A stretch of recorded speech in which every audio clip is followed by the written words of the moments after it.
Welcome, listener, in the shadows. We bring stories into the light.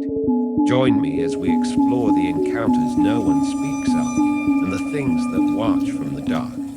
Before we dive into tonight's terrifying tale, a quick question.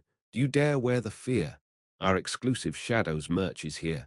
Hoodies, tees, and more, designed for those who embrace the darkness. Get yours before they vanish forever. Link below. The Quiet Pines Report, Day 1. Arrival, Field Journal of Eli Ellison, Senior Correspondent. The factualist. I never thought the biggest story of my career would begin with a phone call at 3:12 a.m. That hour, the cruelest hour. Too late to be night, too early to be morning. The time when dreams bleed into waking and your brain isn't sure what's real. The phone rang once, twice, then silence. No voicemail, no missed call. Just the echo of its ringing ricocheting in my skull. Then it rang again. "Mr. Ellison." The voice was low, measured, not a question, more like a confirmation. I sat up, heart already in my throat. "Yes, speaking." A pause, a breath. "You should look into Quiet Pines." Click. Gone. No explanation, no contact info, just a name, Quiet Pines, spoken like a confession. It sounded like a retirement village. Harmless, serene. The kind of place where nothing ever happens, and that's the selling point. But it stuck with me, like a splinter behind the eye. I'm Eli Ellison, investigative journalist for The Factualist. If you haven't heard of us, good. We like it that way. We dig where others won't. Whistleblowers, off-grid science projects, government disappearances, deep state dry cleaners. If it smells like secrecy, we follow the scent. So when I casually mentioned the name Quiet Pines to my editor the next morning, I didn't expect much. But his face changed. Not surprised, resigned.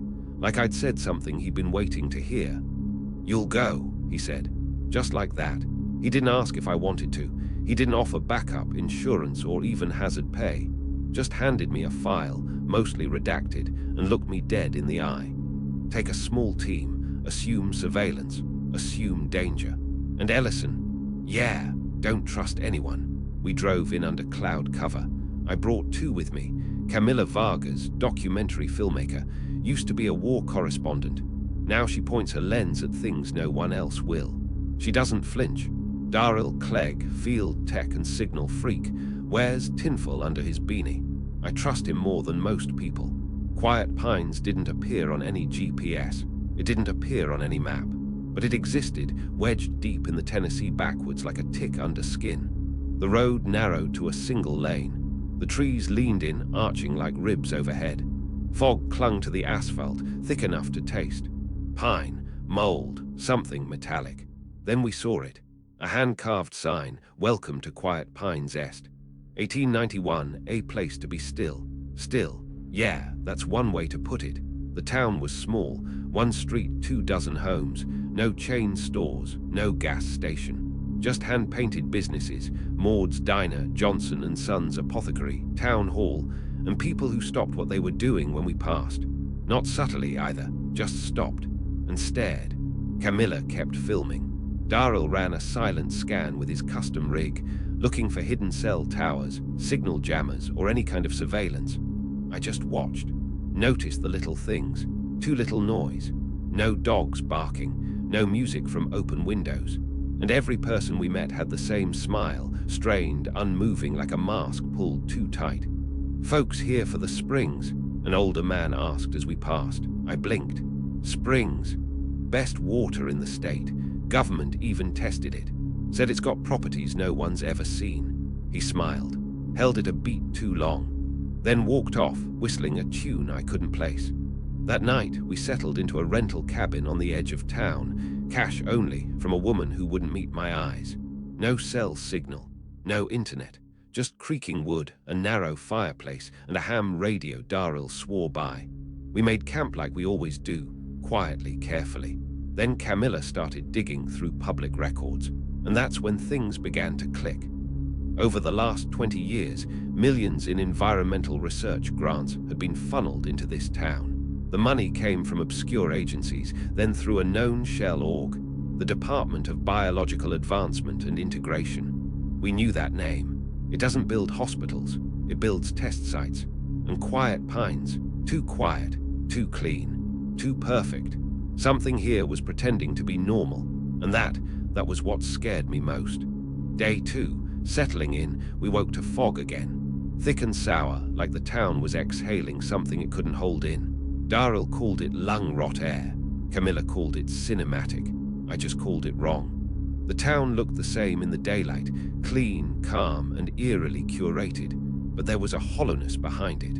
Like we'd stepped into a model village, and the people were wind-up dolls set to welcoming but disinterested. Still, we had to play along, smile, nod, pretend we were just tourists on an off-the-grid getaway. Anything more aggressive, and the town might clamp shut like a jawbone. The cabin was functional, 2 bedrooms, 1 bathroom, a wood stove that creaked like it had secrets. The furniture looked handmade, local maybe, or left behind, but everything was just a little off. The drawers stuck, the windows didn't open, and the kitchen sink leaked something that smelled faintly metallic. We set up base. Camilla claimed the smaller bedroom for her gear. Darrell immediately set up his scanners and modified the ham radio, and I began logging everything in analog. No laptops, just notebooks and cassette tapes. I didn't trust electronics in a place like this. We were alone, but we never felt unobserved. We spent the day walking. No agenda, just slow movement, casual questions, a kind of investigative camouflage. The people responded, but their answers felt prepared, as if they'd been briefed on what to say and, more importantly, what not to say. How long have you lived here?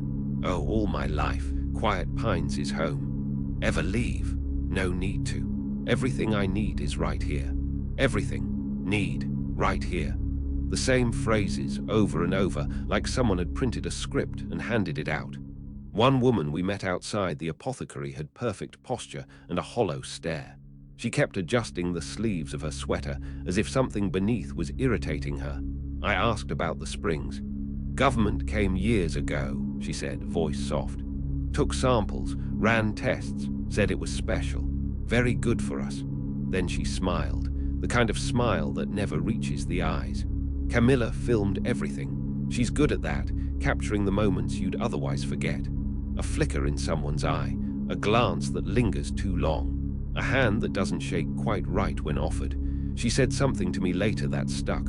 They're not lying. They believe what they're saying. That's worse. Back at the cabin, Darrell was tuned into something. He had this custom-built scanner rig, cobbled together from old radios, signal interceptors, even parts of a weather balloon he salvaged from a crash site last year. He didn't say much. He just looked up at me and said, "The RF noise out here is wrong. It's too clean, like something's eating the static." I asked what that meant. He shrugged. Like the air's been vacuum sealed. That night, Camilla was on the floor with her laptop, diving into state records. She looked like a conspiracy theorist from a noir film. Glasses perched low, 4 screens open, her hair pulled back tight like it helped her think. And then she found it.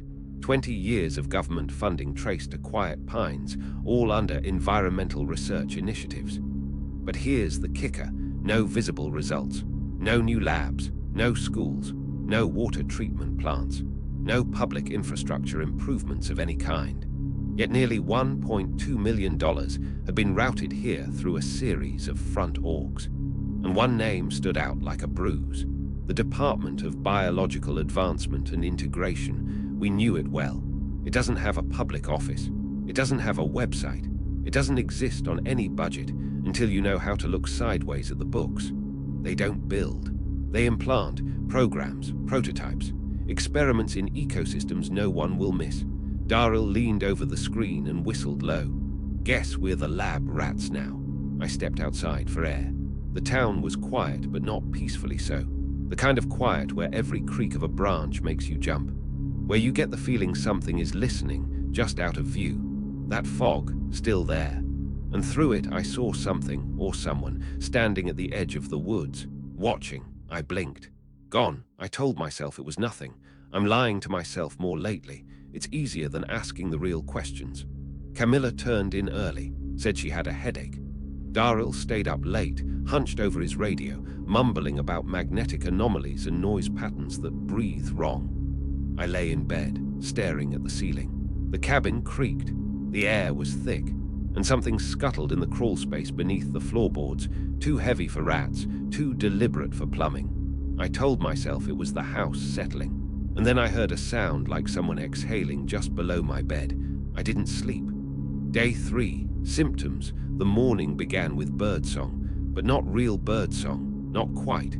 It was off by half a second, like someone had copied the sounds of morning and played them on a loop, an ambient soundtrack designed to trick the brain. And maybe the birds were real, but if they were hiding something inside their throats. I stepped outside with coffee and silence. The town sat quiet beneath a wet mist, the air humming like an engine beneath the surface. I watched a group of children standing near the church fence, their backs to me, perfectly still. No playing, no talking, and not one of them blinked. Camilla didn't speak much that morning, said her dreams were wet. I asked her what she meant. She said, like the air in my head had water in it, like I couldn't breathe even when I was awake. She had bags under her eyes and a nosebleed that wouldn't quit. Darrell told her it was the altitude, but we weren't high up, and her blood looked off, thicker than it should have been, almost iridescent in the light. She filmed it anyway. She's meticulous like that, obsessed with documenting the breakdown. We walked the town again, but something had shifted. The people weren't pretending anymore. They watched us openly now. Not hostile, not friendly, just aware. Like they were measuring how much of us had already changed. At the diner, a man in flannel stared out the window for over an hour without moving. Not once. I tested it. Moved in and out of his line of sight. No reaction. The waitress didn't blink either, just kept pouring coffee into my half-empty cup like her programming was stuck. Then, as Camilla was filming a group of kids near the grocery store, one little girl broke from the group. She walked right up to the lens, looked through it, and whispered, "He's watching you too, you know." Then she smiled. Her teeth were too white, too straight, like something that had never been used. Camilla stopped filming after that. That afternoon, Darrell went quiet. He was in the crawl space under the sink, fiddling with pipes when he found it. A hollow space behind the wood, sealed with a panel of decayed drywall. Inside, wrapped in a cloth that smelled like cedar and formaldehyde, was a vial. Thick glass, stoppered in wax, marked with a simple black triangle and the number 27. The liquid inside was wrong, viscous, shimmering like oil on water, almost alive in the way it moved. It shifted in the vial even when we held it still. Darrell wanted to test it, said it could be a mutagen or a stabilizer or something way more exotic. A catalyst, a carrier. I wanted to destroy it, I still do. But he locked it in a steel case and labeled it Asset 27 like we were in a lab and not a trap. That night, the cabin felt tight. The air was thicker, the walls thinner. It felt like the building was breathing, with us, around us, through us. Every creak in the floor was a whisper. Every whisper had a shape. I tried to write. I tried to pray. I tried to remember what my voice sounded like when I wasn't afraid. Camilla sat in the corner, staring at the wall, not blinking, not really breathing either. I asked if she was okay. She turned slowly, her eyes glassy. "Do you think the trees remember who they used to be?" she asked. Then she smiled. But it wasn't her smile. That night I heard footsteps on the roof, then under the floorboards, then in the walls. No wildlife, no neighbors, just pacing, careful, deliberate. And I swear I heard the door open. But it was still locked when I checked. We're 3 days in and I don't think we're the same anymore. We haven't changed on the outside, but something inside is different, not broken, not infected, just bent. Like someone's been rearranging the furniture in our minds. Camilla filmed herself that night.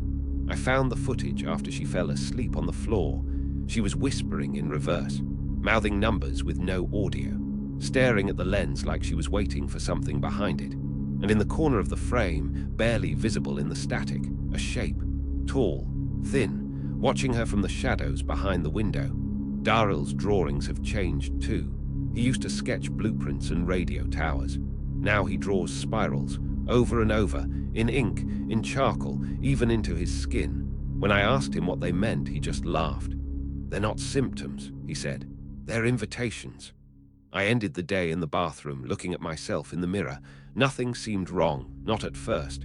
But when I blinked, my reflection didn't. And then it smiled. Day 4, the warning, we decided to leave. We didn't discuss it out loud. We didn't pack like we were evacuating. We moved quiet, careful, like animals who have finally realized the fence was electric the whole time. The plan was simple. Pack what we needed, dump the rest, drive north until the radio picked up a signal that wasn't our own voices echoing back. It was still early when we hit the road. Fog peeled back in long, reluctant strips. The town behind us looked painted on, flat and distant, like something remembered instead of real. Darrell checked the engine. I turned the key. Nothing, not a click, not a grind, just silence. He popped the hood, every fuse blown. Battery drained, wires melted like they'd been hit with a short-range EMP. Could be sabotage, he muttered. Or the town itself. I'm not convinced it's not a node. Before I could answer, we heard footsteps on gravel. And then he arrived. The sheriff looked like a man poured into a uniform that didn't quite fit. Too tall, too thin, skin like porcelain left out in the rain. He smiled. Trouble with the vehicle? He asked, voice smooth as static. Happens a lot around here. This place has its own rhythms. Might be best to rest a few days. Let her breathe. And then he didn't walk away. He walked into the trees. No trail. No hesitation. Just stepped between the pines like they opened for him. Back at the cabin, Camilla was gone. We hadn't noticed. She'd been sitting by the window when we left, sketching in her journal, a spiral drawn in graphite over and over until the paper shredded. We searched for an hour. Found her 2 miles south, standing barefoot in the creek. Her eyes were distant. Skin raw like she'd scrubbed herself clean of something we couldn't see. She was murmuring numbers. 7314-31720, over and over and over. I stepped into the water, took her hand. She didn't recognize me at first. Then she blinked. Once. They're changing us, she whispered. From the inside. She couldn't remember leaving. She couldn't remember the numbers. All she remembered was a voice, deep and soft and full of love, telling her to follow the current. It said it would show me where the bones go, she mumbled later. Darrell found something else. He'd been fiddling with the radio again, trying to boost the range with a makeshift antenna. Instead, he found a locked channel, shortwave, sub-frequency, government encrypted, but the signal was bleeding. And what we heard, Cycle 4 initiated, Variant 14B showing moderate resistance. Observation in progress. Do not engage subjects prematurely. The words were sterile, flat, like an operator's log. We weren't just being watched, we were being scored. That night the air changed. Not colder, not heavier, closer, like the walls were watching us from inside the wood grain. At 11:03 p.m. there was a knock at the door. 3 slow raps, polite, like a dinner guest or a neighbor bringing pie. I checked the peephole. 6 people stood outside, smiling, holding Tupperware, soup. The woman in front, round face, grey curls, blue cardigan, said, "The town wants you to feel welcome. You've been such lovely guests." I didn't open the door, but Camilla did. She took the soup with both hands, thanked them like she was in a trance. I tried to stop her, but she'd already tasted it. An hour later, she wouldn't speak, wouldn't answer. She just sat cross-legged on the floor, drawing in the dirt she'd tracked in from the creek. Symbols, spirals, a circle with long teeth drawn around its edge. I took the radio and tried to call for help. Static. Then my own voice, talking back to me, not a recording, not an echo, just me asking myself why I was afraid, telling me the story wasn't finished, telling me I needed to stay. At 3:12 a.m., I heard something whisper under the floorboards. Not words, just breath. And laughter. I'm not sure we ever intended to leave. I think something in us knew, on day 1, that this place wasn't a town.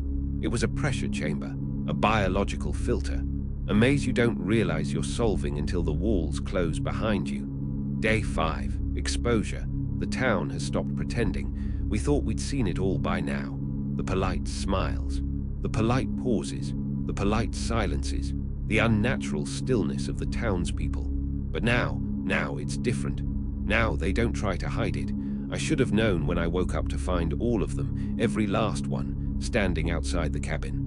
Watching, the streetlights were off, but the fog still rolled thick through the pines. Their faces were pale and fixed. Not one of them moved, not a twitch. Not even a blink, just staring. Daryl said it was just nerves. Camilla said we were overthinking things. But I don't believe either of them anymore, not after today. We walked into town around noon. Same route, same shop fronts, same dead air. But the people weren't even trying to disguise their observation anymore. They didn't just look at us, they measured us. We could feel their eyes tracing every movement, every breath. It was like being under a microscope. Camilla asked one of them, an older man in overalls, about the weather. He gave a slow smile. Chilly today, but the trees like it this way. The fog keeps their roots awake. And then he said something that didn't make sense. Mind the creek, though. The current moves different. It wasn't the words that got to me. It was the way he said it, like a warning. Later, I tried to get information from a woman I'd seen in the grocery store the day before. She was sweeping outside the hardware shop, humming to herself. The kind of hum that sticks with you. The kind that makes your skin crawl without you knowing why. I asked her about the town's history, about the grant money that's been funneled in for decades. She didn't flinch, didn't even blink. I don't know nothing about that, she said, her voice flat. Don't need to. We've got everything we need right here, she smiled. It was too wide, too perfect. And just behind her, through the open shop door, I saw them, the children. There were more than I remembered, all lined up, standing still. A dozen of them. Their eyes fixed on me, watching but not moving, not playing, just standing. Watching, like they were waiting. That afternoon, Daryl picked up a short-range radio signal. Subtle at first, just static, but then a voice, deep, mechanical, and then words. Test cycle active, observation in progress. Variant 14B showing signs of resistance. Commence exposure. It cut off abruptly. I didn't know who was on the other end, but I don't think I needed to know anymore. We returned to the cabin that evening, our nerves frayed. The sound of our footsteps on the gravel felt too loud, too present. Something was wrong, so wrong. I could feel it in my chest, like my heart was being tugged somewhere, away from me. Inside, Camilla was sitting in front of the fireplace, staring at the flickering flames. She wasn't blinking. She wasn't even breathing. When I tried to get her attention, her eyes locked onto mine. I feel it crawling, she whispered. It's under my skin, Eli. Can you feel it? Her voice was so dry, like it came from somewhere far, far away. And then I saw it. Her pupils, they were wrong, all slick. A shimmer in her eyes that I couldn't explain. Daryl locked himself in the bathroom. I heard him through the door, laughing, crying, muttering a name that wasn't his. I didn't knock. I don't know when it happened.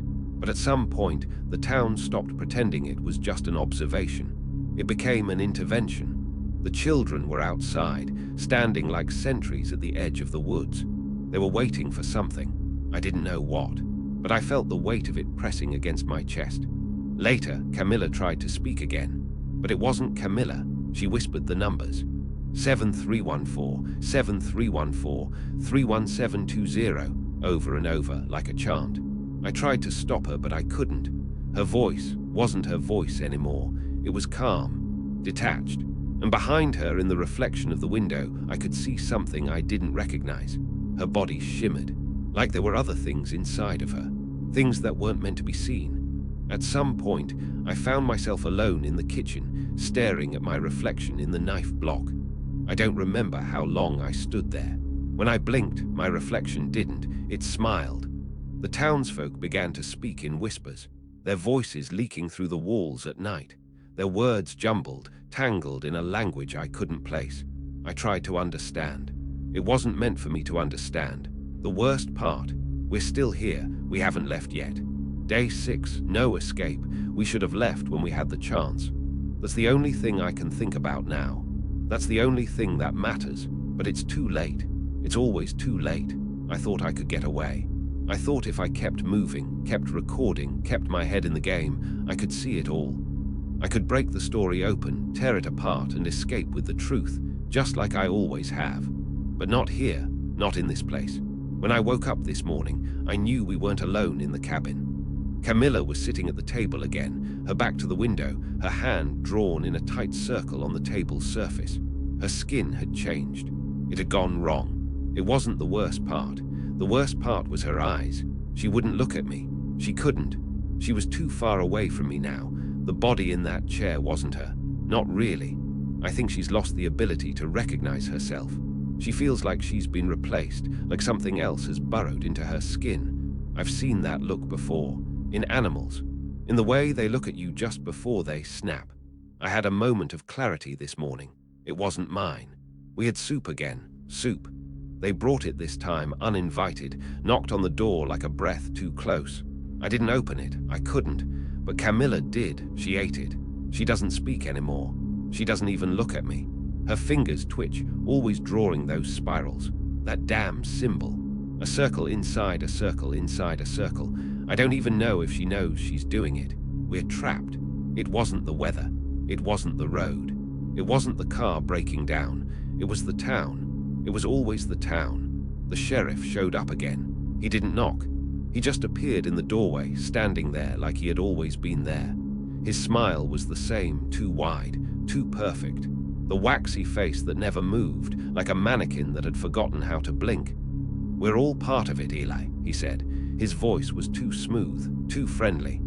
"I was hoping you'd stay longer. This place can be difficult. But that's the thing with experiments, isn't it? You don't always get to control the variables." The radio crackled. It was still working, but not in the way I needed. Not in the way it used to. I was hoping for a signal, a sign. Something that said someone was out there looking for us. What I got was a voice. My own voice. Coming back to me. Telling me the same thing the sheriff had just said. "We're all part of it, Eli. We always have been." I tried to reach out, tried to find a way to communicate with the outside. I tried to get Darrell's attention, but he's gone, not physically. He's here. He's always here. But his mind is somewhere else. I've seen him, eyes wide, locked in that hollow gaze that isn't his.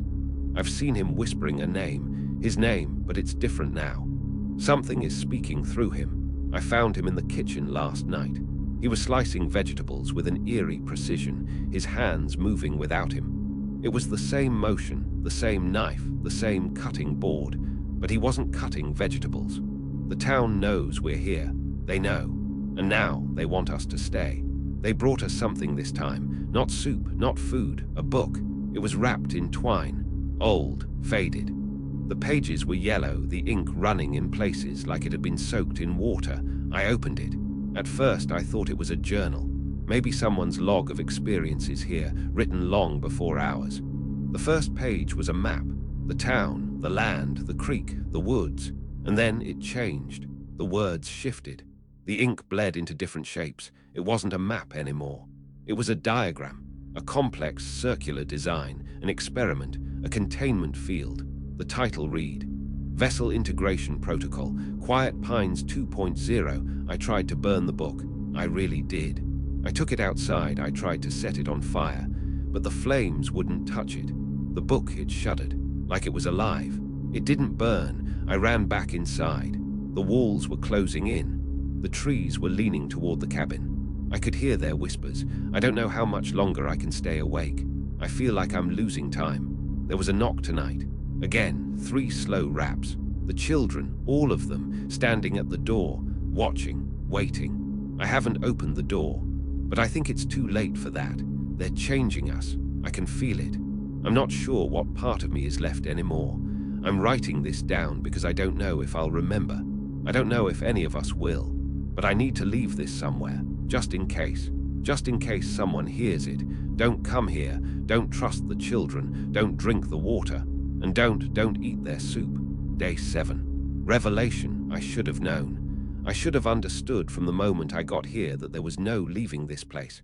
Not for me. Not for any of us. But I didn't. I kept pushing forward, kept digging deeper, convinced that I could pull this town apart and find its secrets, one by one. Now the secrets are pulling me apart. It's different now. Everything is different. It's not the people. It's not the children. It's not the soup. It's not even the whispers. It's the town itself. I found the final piece of the puzzle today. A room in the basement of the town hall. I should have never gone down there. I should have left when I had the chance. But I had to know. I had to understand. The basement was nothing like the rest of the town. It wasn't dusty. It wasn't old. It was sterile, too clean, too new. The walls were lined with tanks.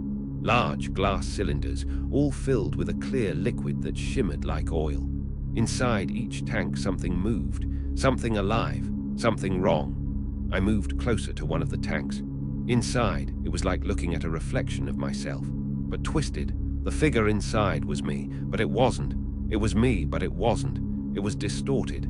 The face was stretched, the features pulled too far. Its skin shimmered like the liquid it was submerged in. And its eyes, it stared at me. It knew me, it was me, but not. The others were down there too. Camilla, Daryl, they weren't dead, not in the way I thought. They weren't alive either. They were vessels, test subjects, parts of the experiment. They had been here for far longer than I realized. The truth hit me all at once.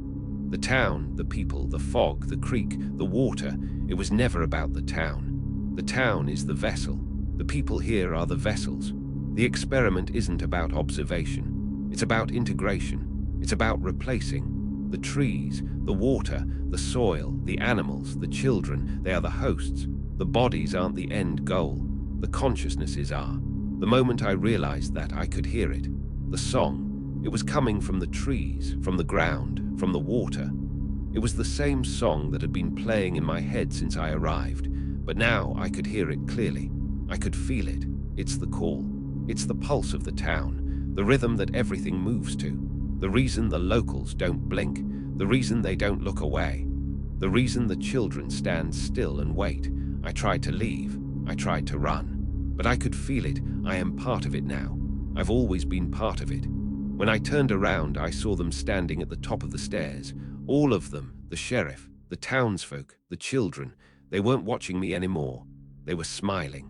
"You're a part of this now, Eli," the sheriff said. His voice was thick with the same unholy calm, the same comfort.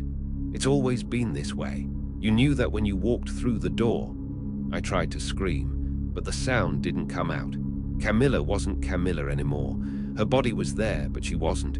She had been taken, replaced. She was just like the others now. And Daryl was laughing. He wasn't crying anymore. His laugh wasn't his. It was a deep, resonant sound, like the town itself laughing. Like the thing that had made it all happen. The children were the worst. They were standing in the doorway now, faces twisted into grins. But their eyes weren't eyes. Not anymore. It was like looking into the abyss. They weren't my reflection. I wasn't me anymore. I'm not sure how much time has passed since I made the decision. I couldn't run. I couldn't scream. So I began to write. I understand it now. I understand why the town is here. I understand why the people are here. They weren't born. They were created. This town, this experiment, this is the experiment. It's not about some foreign science. It's not about military applications. It's about becoming. The integration, the vessels, the hosts. We weren't brought here to learn. We were brought here to become. I'm writing this down because I don't know how much longer I have. I'm not sure if I'll make it through the night. But I want you to know, whoever finds this, don't come to Quiet Pines. It doesn't matter if you're a journalist. It doesn't matter if you're an investigator. It doesn't matter if you think you're prepared. You're not, you'll never be. The people here are not people, they are vessels. And so are we. They're coming for me now. And they'll come for you too. Final log, Field Journal of Eli Ellison, Senior Correspondent, the factualist. If anyone finds this, if anyone reads this, I have one thing to say. Don't come to Quiet Pines. It's too late for me. It's too late for us. But it's not too late for you. Not yet. I don't know how long I've been here. I don't know if time even matters anymore. It feels like the town has swallowed me whole. Like I've always been here. Like I'm part of it now. I can feel it. I can feel the change. They told me I wouldn't make it. They told me it was inevitable. But I didn't want to believe them. I thought I could get out. I thought I could finish the story. I thought I could expose it all. But that was before I realized the truth. Before I understood what this place is. Quiet Pines isn't just a town. It's a machine. It's not the trees. It's not the creek. It's not the water. It's not the people. It's the very air. The soil beneath our feet. It's the rhythm of life here and the pulse, the heartbeat of the place itself. Everything moves in sync. Everything shifts according to a pattern we can't escape. You think you're free. You think you're in control, but you're not. None of us are. I can't tell you how to escape. I can't even tell you if you can. I've tried. I've tried every way I can think of. But each time I think I've found a way out, it pulls me back. The town won't let me leave. It won't let any of us leave. I see them everywhere now. The townsfolk, the children, the sheriff. I see them in the shadows, watching. They're smiling, always smiling. Their eyes are too bright, too wide, too knowing. And I realize now, they're not even human anymore. They've been replaced. They're just vessels, hosts for something older, something worse. And I'm becoming one of them. I'm not the same. I'm different now. I can feel it in my bones, in my skin. I don't know how long I have left before it takes me completely, but I can already feel the whispers. I can hear the song. It's calling me, and I know I'm answering. I've started seeing things that shouldn't be there, things that shouldn't be real. But they are. I see the reflections of the people who used to live here. I see them in the glass, in the windows, in the mirrors. I see myself, and I know it's too late for me. I know what they want. I know what they're doing. They don't want just us. They want everything. They want to pull us all in, and they will. I should have burned the book when I had the chance. I should have destroyed it before I understood what it really meant. But it's too late now. It's already in me. The town has already started to pull me in. So if you're reading this, if you're still reading this, if you hear that name, Quiet Pines, and you think it's a place you can visit or a story you can unravel, I'm telling you now. Don't come. I don't care if you think you're stronger. I don't care if you think you're smarter. Don't come, because once you arrive, you'll become a part of it too, and you won't even know it. You'll think you're still in control, but they'll be watching. And soon you'll be just like the rest of them, just another vessel, just another piece of the experiment. I don't know how this will end, but I do know this: the story isn't finished. Not yet. I can hear the echoes. I can hear the rhythm, the pattern. I'm part of it now, and so are you.